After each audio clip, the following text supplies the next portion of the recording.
Жазушы, сатирик Қазақстанның еңбек сіңірген қайраткері Табыл Құлиясты еске алуға арналған кеш өтті.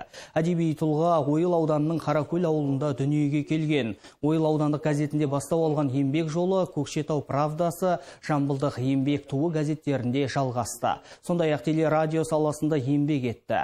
1977 жылы Кесілген бұрым атты тұңғыш сатиралық кітабы жарық көрді.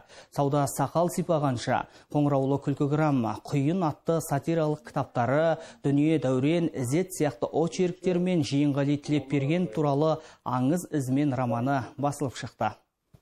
Табыл ағамыздың есімін Қазақстанның түкпір-түкпіріндегі жұртшылық жақсы біледі. Бұл кісінің бір ерекшелігі сатирик.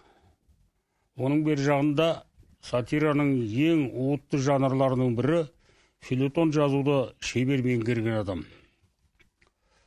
Бүгінгі кездесуге арқау болып отырған аңыз ізімен деген кітап Табыл ағамыздың қолынан шыққан. Ол кісі Қазақстан Республикасының еңбек сіңірген қайраткері деген атаққа ие. Сонан кейінгі ең мәртебелі атақтарының бірі өзі туып өскен Ойыл ауданының құрметті азаматы.